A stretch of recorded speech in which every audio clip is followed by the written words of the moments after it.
Good day, and welcome to part 24 of our study of the book of Ecclesiastes.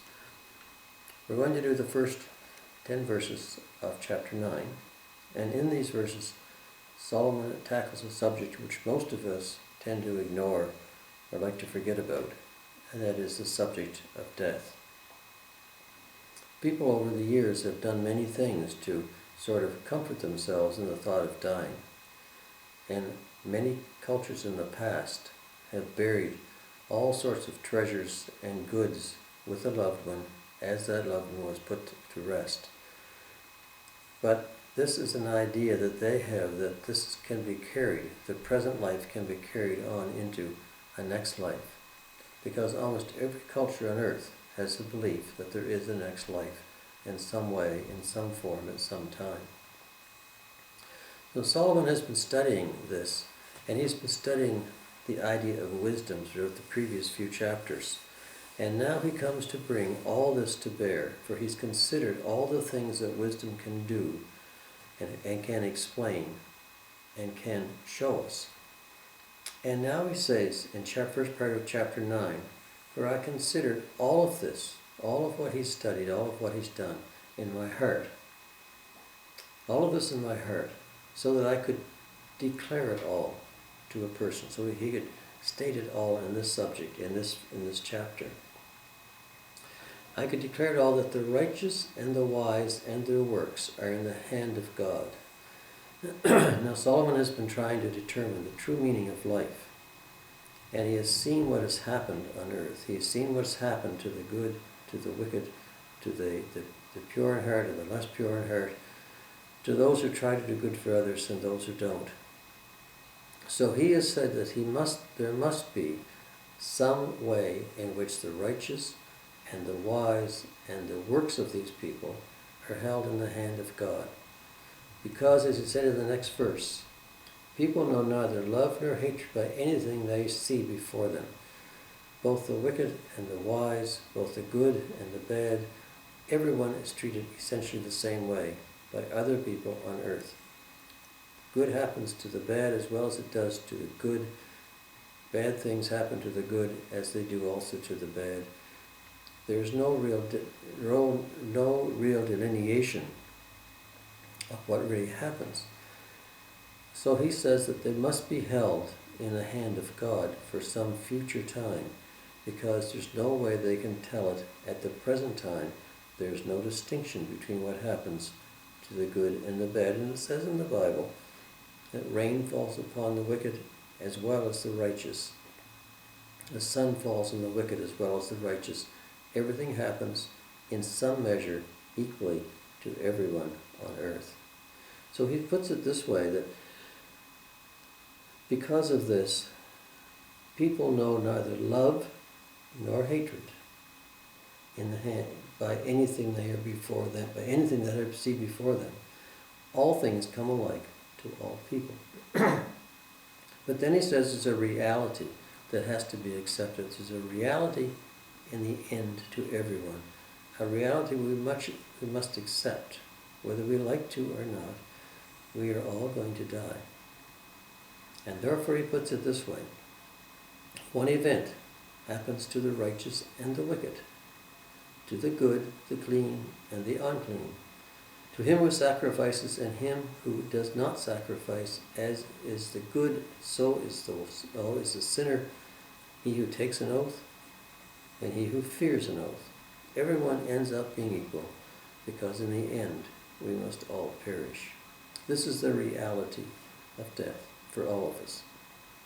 And no matter how we try to avoid it, or skirt around it, or embellish it with some other alternative aspect, it's going to come down to the same fact that we all will, in the end, perish. So, how does Solomon tackle this? He says, first of all, accept it. Don't deny it. Accept the fact that your life is finite, that there's nothing we can do except that your days are numbered. In Psalm 139, verse 16, it says this, Your eyes saw my substance being yet unformed, and in your book they were all written, the days fashioned for me, when as yet there were none of them. The days were numbered before you're born, that your days have a number to them, which we can sometimes extend, sometimes shorten by our actions, but in the end there is a number to our days.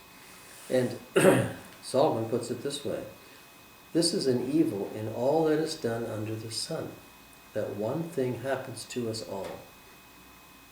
Truly the hearts of the sons of men are full of evil. Madness is in their hearts while they live, and after that they go to the dead. But for him who is joined to all the living there is hope. For a living thing is better for a living dog is better than a dead lion.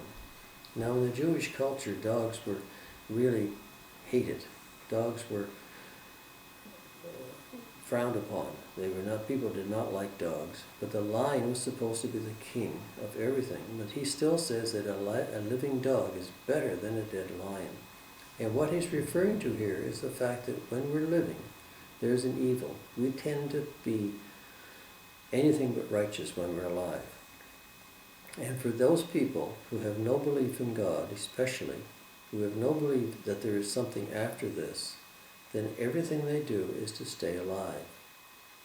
And it is better to be a living dog in that circumstance than a dead lion. So what he's really saying is that as long as there is no belief in God, there's an evil everywhere. And people will do anything to try to stay alive, to avoid death, to avoid the ultimate. But in the end, it's going to happen, regardless of what you do, regardless of what you plan, regardless of what you undertake. So there's no reason to deny it. It's going to happen.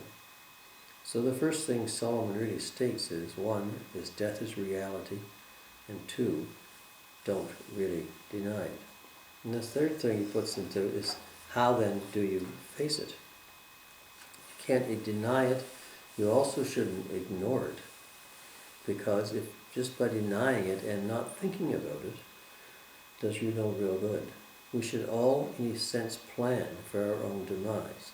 So not only should you not deny it, but don't ignore it. And he goes on to say, for the living know that they will die. Living, but the dead know nothing.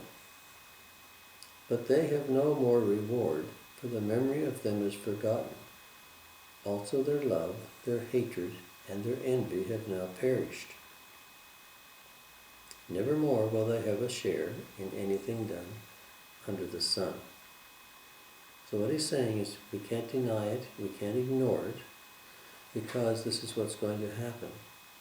The living know that they will die, even though we don't want to admit it. We know that it will happen, but the dead, they say know nothing. And they have no more reward, because what they have done on earth is already gone. What they have accomplished is behind them. From that time onward, for them, there is nothing else. Nothing left. For the memory of them is forgotten. Their love, their hatred, and their envy have all perished. What has been so important to them on earth, what has been the focus of their life, what has been the focus of their envy, what has been the focus of their adversarial actions, what has been the interaction between people, it's all gone. Once they die, they're gone. And this is what Solomon is saying. Never more will they have anything to do under the sun, S-U-N. Now, we know a little different than that now, because of the Luke 16, the 16th chapter of Luke, where he talks about what happens to Lazarus and the wise man and the rich man after their death, because there is something after death. And if you believe in God, then there is something to look forward to. There is an awareness. There is something after life, after death. Whereas if you don't have a belief in God, if you don't have some kind of faith, this may not occur. But Lazarus died, and went to Abraham's bosom. The rich man died and went to Hades. And then they tried to interact across the gulf that was between them.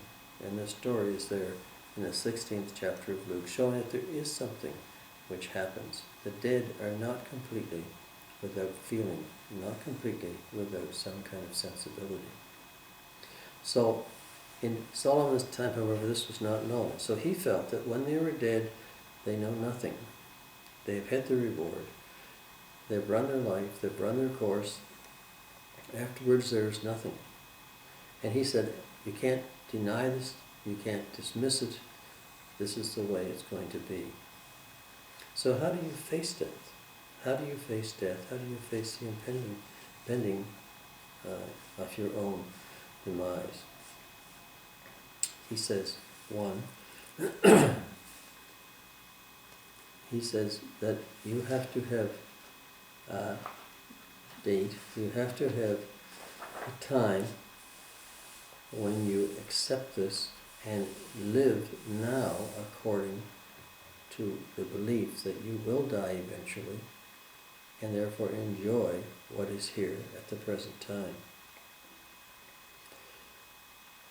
He said there are 4 things that you should do to enjoy life at the present, because this is really what it's all about. If you believe that there is something after death, then the thing primarily now is not to spend your time worrying about it, not to spend your time trying to avoid it, not to spend your time trying to dismiss it in some way, but to spend your time enjoying what life you do have. And he says there are 4 things that you should do. Eat every meal as if it were a banquet. Enjoy every meal. Enjoy what you have to eat. Enjoy what you have, your nourishment. Enjoy what you do. Many people enjoy eating. Enjoy your meals. Pretend every meal is a banquet. And look at it that way. Don't waste your time thinking about the next one. Enjoy what you have right now. That's number 1. Number 2, celebrate. Each day is a gift. Each breath we have is a blessing. Every heartbeat is a gift. So enjoy each day as if it were a gift, as if it were in some way a party. Make the best of it. Don't be down. Don't get discouraged. Try to enjoy it as if it were maybe your last day. Enjoy it as if it were a party, as if you were going somewhere. That's what he says. Go eat your bread with joy and drink your wine with a merry heart. For God has already accepted your works. If you have done what you can for God, if you have done what you can in this life, and if you believe that God holds the righteous and the wise and their works in his hand, then he already has your works. He knows your works. So enjoy your life as it's for the party your life should be. So God has already accepted your works. Let your garments always be white and your head lack no oil. This is the idea. In the times when this was written, good celebrations and times of merriment and times of happiness were often celebrated by white garments and by having oil. In the book, when Jesus was in the house of Martha, the woman poured oil over his head and over his feet. This was a symbol of happiness and of joy and of gratitude. And this is what he's saying in this verse. Let your garments always be white, and let your head lack no oil. So have the oil and the white garments of a party, of a time of enjoyment, and a time of merriment. Enjoy each day like this. Try to accept the fact that yes, death is inevitable, but in the meantime, enjoy your food, enjoy your time, enjoy life as if it were a party. And then he says, thirdly, enjoy marriage as if it were always a honeymoon. Solomon had some difficulties in life with women. He went from having a good marriage to having multiple marriages, many times with pagan women, many times with many women who brought in pagan cultures, customs and cultures. And he knew what it was like to have a good marriage. He knew what it was like to have many wives and many concubines. And so what he's saying is, you have one life to live. Enjoy your marriage. Enjoy your marriage. Enjoy your spouse. Love her or him. And do your best to have a great marriage. Enjoy every marriage as if every day were a honeymoon. He says, live joyfully with the wife whom you love all the days of your vain life, which he has given you under the sun. What you do may be vanity. The actions, the works that you do may be in many ways vanity or meaningless, but enjoy the time with your spouse. Live joyfully with the wife whom you love all the days of your vain life, which he has given you under the sun. All your days of vanity, for that is your portion in life. That is your portion in life. And in the labor which you perform under the sun. And this is the fourth thing. Work as if every day were your last day. And enjoy your work. Try to do your best to enjoy the labors that you do. There can be a miserable life to someone who really does not enjoy what he's doing. It's been said that if you really enjoy your work, you never truly work a day in your life. And Solomon is saying the same thing. Whatever your hand finds to do, do it with your might, for there is no work or device or knowledge or wisdom in the grave where you are going. When you die, all your work is behind you. So enjoy the work, the abilities that God has given you while you're on this earth. Like I said, he has this idea that once you are dead, you are dead. You've done nothing. There is no work, there's no knowledge, no wisdom. The New Testament tells us differently, that if you are a believer in Christ, then there is an afterlife in which there is knowledge, there is awareness, there is a life, a new life, an eternal life for those who believe, love, and live for God. So Solomon is talking about death, something which is inevitable, something which we should not deny or dismiss, something which we should discuss and be aware of. But for those who believe in eternal life afterwards in Christ, it's not to be feared, it's not to be discouraged. It's something to be looked forward to with some almost anticipation. There is a book that was written by a doctor. If I can find it here, it's called None of These Diseases by Dr. David E. Stern. And he talks about two people who died within the same week of each other. One was a fellow with a name called Matt, who was not a believer, would not accept any idea of belief. Threw out the Gideon Bible that was in his hospital bedside. And although he had no pain, he suddenly sat up one night in bed crying, no, and dropped back dead. He was fearful at the last moment of his life. That same week, there was also another woman dying of breast cancer who had a great walk with God and a great love for her husband.